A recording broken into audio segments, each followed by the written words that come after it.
Hello friends, मी Vishakha global online मराठीमध्ये आपल्या सर्वांचं स्वागत आहे. आजच्या व्हिडिओमध्ये आपण मुंबई युनिव्हर्सिटी पेट 2021साठी म्हणजेच MU पेट 2021साठी रिसर्च मेथॉडॉजी म्हणजे संशोधन कार्यप्रणाली या विषयाचे MCQs बघणार आहोत.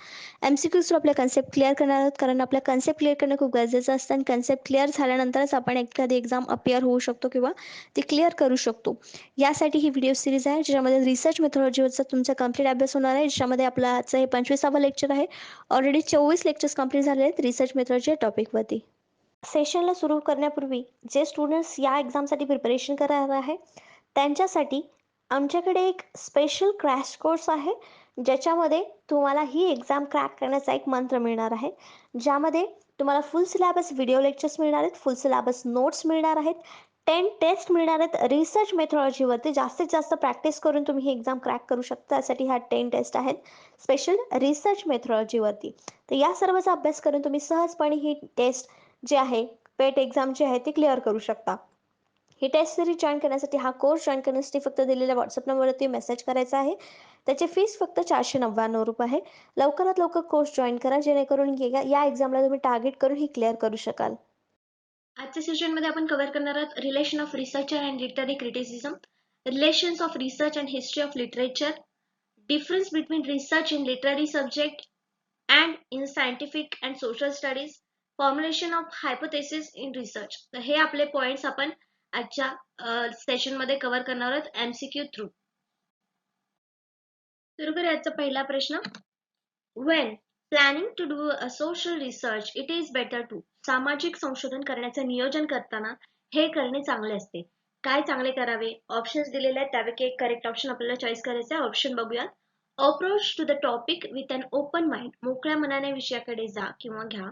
Do a pilot study before getting stuck into it. त्यात अडकण्यापूर्वी पायलट स्टडी करा त्या विषयाचा. Be familiar with the literature on topic. विषयावरील साहित्याशी परिचित व्हा. Forget about the theory about this a very practical undertaking. सिद्धांताबद्दल विसरा, कारण हा एक अतिशय व्यावहारिक उपक्रम आहे.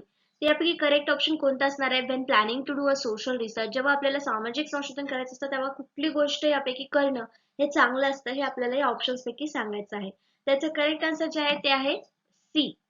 बी family with the literature on the topic. कुठलाही विषय निवडताना किंवा कुठलाही रिसर्च करताना आपल्याला त्या विषयाच्या म्हणजे जो आपण टॉपिक निवडलेला आहे त्याच्या लिटरेचरशी, साहित्याशी परिचित व्हावं लागेल. त्यावर आधी कुठलं रिसर्च केलेलं आहे का, किंवा त्याविषयी आधी कोणी काही लिहून ठेवलंय का, कुठलं मटेरियल अवेलेबल आहे, या सगळ्या गोष्टींचा आधी आपल्याला अभ्यास करावा लागेल. तेव्हा आपला कुठलाही रिसर्च जो आहे तो चांगला होईल. The importance of theory in social research. Social research मध्ये थिअरीचा इम्पॉर्टन्स खूप आहे.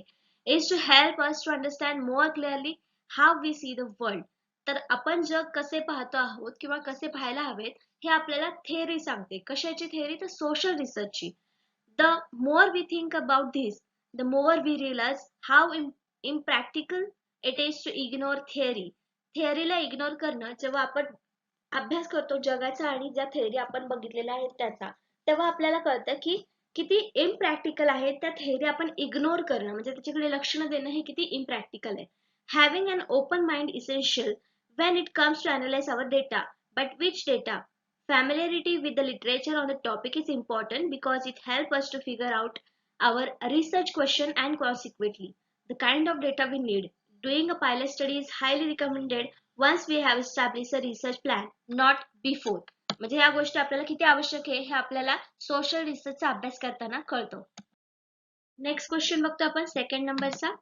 The process of dealing with concerns over the authenticity of the source is referred to as.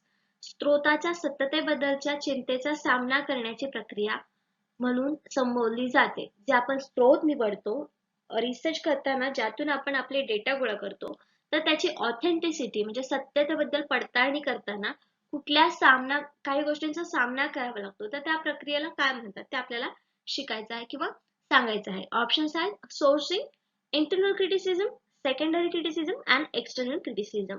तर आपण स्रोत जे आहे, डेटा जो आहे तो बाहेरून गोळा करतो. मग आपल्याला कुठल्या गोष्टींचा सामना करावा लागतो? बाह्य टीकांशी.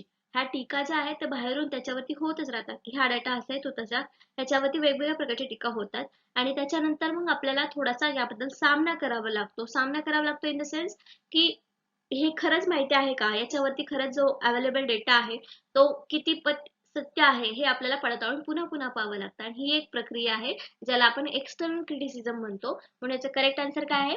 डी आहे. What is external criticism? External criticism is a process. आपण आताच विचारलं होतं की त्या प्रक्रियेचं नाव काय, आणि आपण त्याचा आन्सर दिला तो एक्सटर्नल क्रिटिसिझम म्हणजे ही एक प्रोसेस आहे. A process by which historians determine whether the source is authentic by checking the validity of source. जो सोर्स आपण निवडलेला आहे त्याची व्हॅलिडिटी चेक करण्याचं काम या एक्सटर्नल क्रिटिसिझम या प्रोसेस मध्ये केलं जातं. Internal criticism looks at the reliability of unauthenticated sources.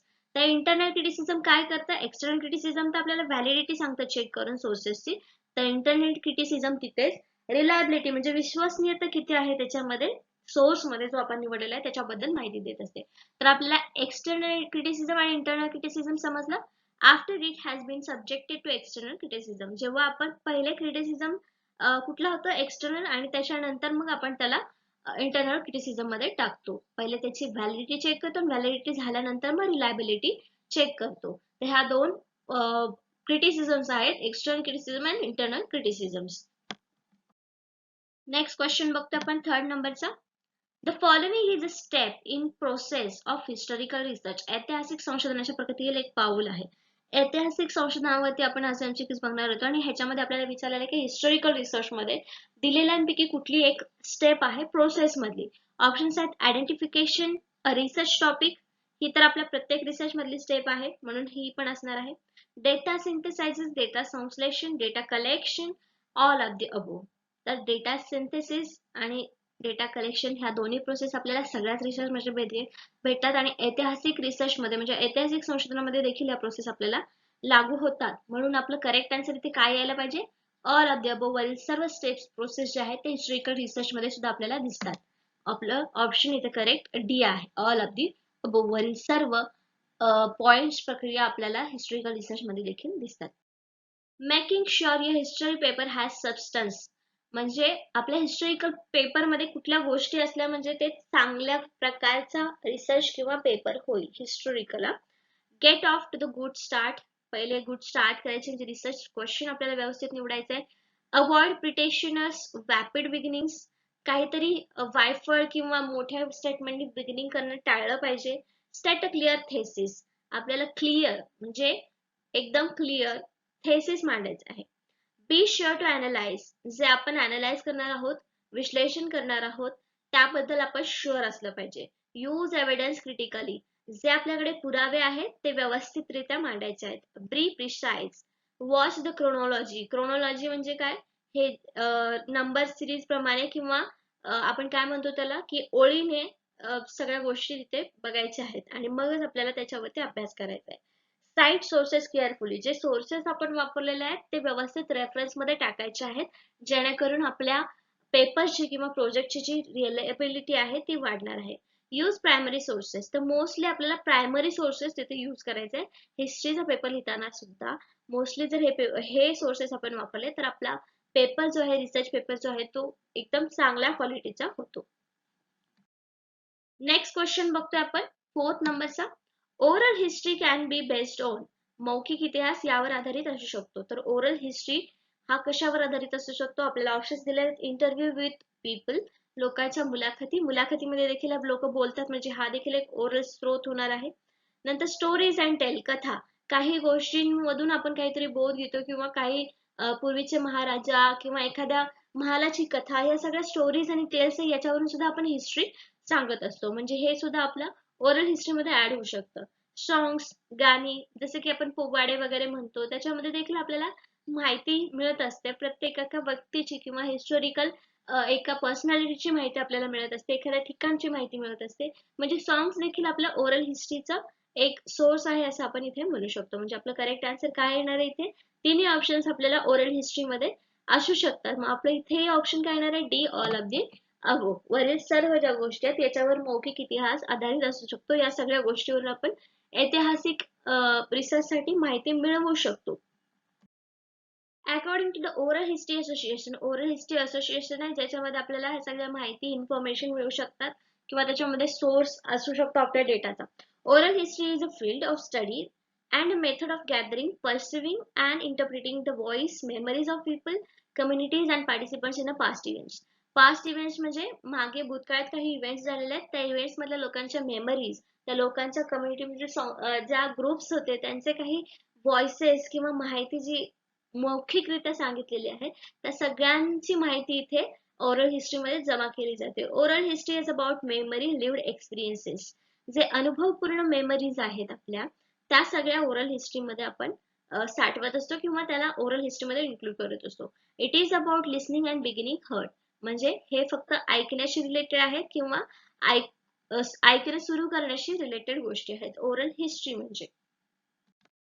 Next question बघतो आपण 5th नंबरचा. Starting of with a research question provides a researcher with.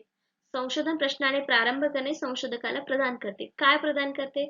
Option आहे अ स्ट्रॉंग फाउंडेशन आणि क्वेश्चन टू द आन्सर. एक मजबूत पायाने उत्तर देण्याचा प्रश्न.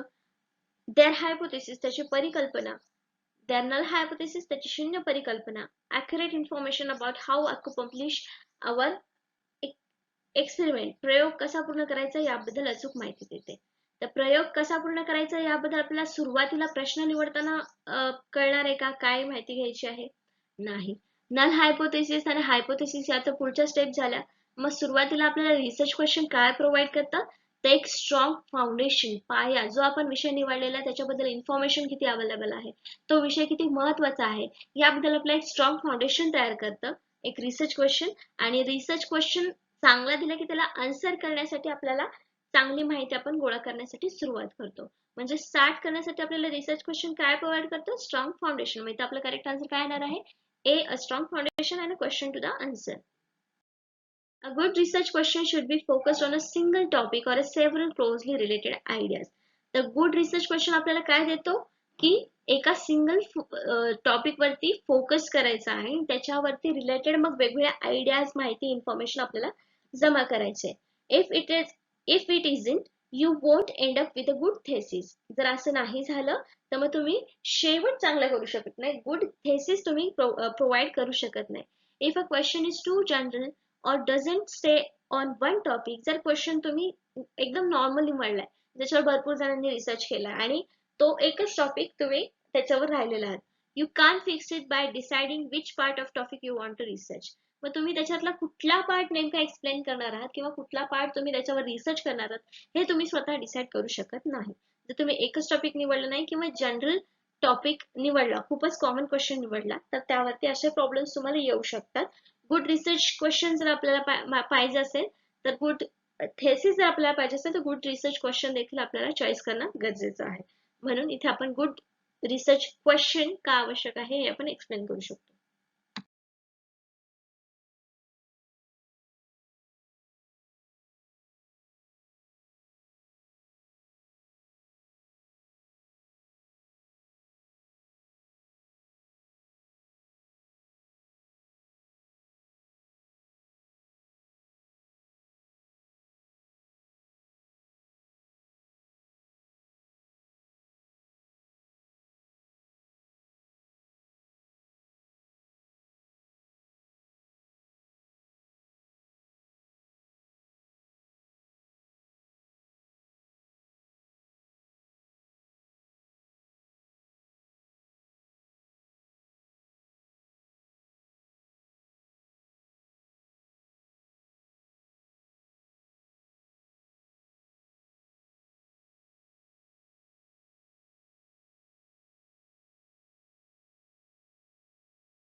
And hypothesis is a specific statement of prediction. इथे पण आपल्याला काय सांगितलं की हायपोथेसिस काय आहे? एक स्पेसिफिक स्टेटमेंट आहे. कशाचं? प्रिडिक्शनचं म्हणजे अंदाजाचं. It describes in a concept concrete rather than theoretical. हे थेरोटिकल पेक्षा आपल्याला बाकीच्या गोष्टींमध्ये केलं जातं. Terms what you expect will happen in study. जे काय स्टडीमध्ये होणार आहे याच्याबद्दल आपण एक जनरल स्टेटमेंट प्रिडिक्शन करत असतो. Not all studies have hypothesis. आता इथे क्लिअर गोष्ट त्यांनी केलेली आहे की प्रत्येक स्टडीमध्ये हायपोथेसिस असेलच असं नाही. Sometimes study is design to be exploratory. म्हणजे अनुभवजन्य रिसर्च होण्यासाठी किंवा अनुभवजन्य अभ्यास असतो त्यावेळेस आपण तिथे हायपोथेसिस करत नाही. See inductive research. Inductive research पाहण्यासाठी तिथे आपण हायपोथेसिस टाकत नाही. मग हा स्टडी त्याच्यासाठी केला जातो. फॉर एक्झाम्पल हायपोथेसिस कसं असू शकतं? Let's say you have a bad breakout in the morning after eating lots of greasy food. खूप जेवण खाल्ल्यानंतर सकाळच्या वेळेस तुम्ही खूप खाल्लंय आणि त्यावेळेस तुम्हाला खूप म्हणजे खूप वाईट पद्धतीने तुम्ही जेवण केलंय, भरपूर झालेलं आहे. You may wonder if there is an correlation between eating greasy food and getting pimples. जर ह्याच्यामध्ये एक रिलेशन आहे की तुम्ही ग्रेसी फूड खाल्लं आणि चेहऱ्यावर पिंपल आलं, हे एक ठरलेली गोष्ट आहे. You propose the hypothesis. मग तुम्हाला ही गोष्ट माहिती की तुम्ही खूप ग्रेसी फूड खाल्लंय आणि पिंपल ग्रेसी फूड खाल्ल्यामुळे येतात, ही जे कॉमन गोष्ट आहे सगळ्यांना माहिती आहे. मग त्याच्यावर तुम्ही हायपोथेसिस कसं मांडू शकता? Eating greasy food causes pimples. आपल्याला माहिती आहे ग्रेसी फूड खाल्ल्यामुळे पिंपल्स येतात. मग आपण काय इथे हायपोथेसिस लिहिणार की ग्रेसी फूड खाणे हे पिंपलचं कारण असू शकतं. Next you need to design a experiment to test the hypothesis. आणि मग हे जे आपण हायपोथेसिस मांडलेलं आहे ते क्लिअर करण्यासाठी आपल्याला पुढे एक्सपेरिमेंट सांगावं लागेल की सकाळी खूप ग्रेसी फूड खाल्ला आणि दुपारी नंतर मग चेहऱ्यावरती पिंपल्स आले.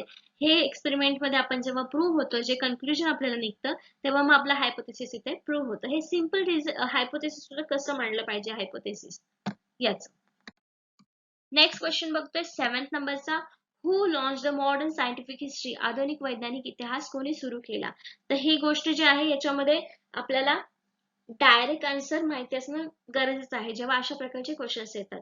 तर ऑप्शन्स आहेत रँक, जेव्ही ब्युरी, टोनबी आणि गिबॉन. त्याचं करेक्ट आन्सर आहे ए, रँक. रँक जे आहेत त्यांनी आपली मॉडर्न सायंटिफिक हिस्ट्री सुरू केली होती. Over the meaning of scientific history. Scientific historyचा meaning काय आहे? While he put special emphasis on economic groups and mass movement in social history, his principal thesis was that history achieves scientific status not through exactitude of detail in particular insisted, but rather through the achievement of general and philosophical. तर ही scientific history म्हणजे काय? तर त्या history मागे देखील काहीतरी वेगळी scientific म्हणजे वैज्ञानिक हिस्ट्री आहे किंवा वैज्ञानिक माहिती घेऊन ती हिस्ट्री तयार केली गेलेली आहे, त्याच्यावरती रिसर्च केला गेलेला आहे, त्याला आपण सायंटिफिक हिस्ट्री असं म्हणू शकतो. नेक्स्ट क्वेश्चन आपण बघतोय 8 नंबरचा.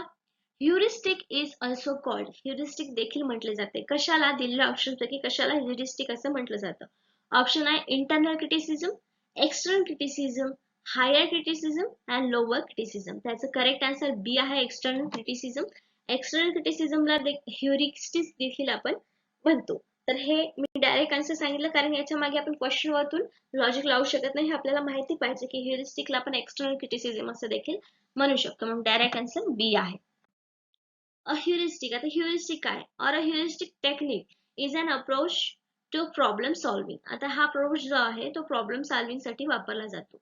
That uses a practical method or various shortcuts into the order to procedure solution that may be optimal but sufficient given limited time frame or deadline.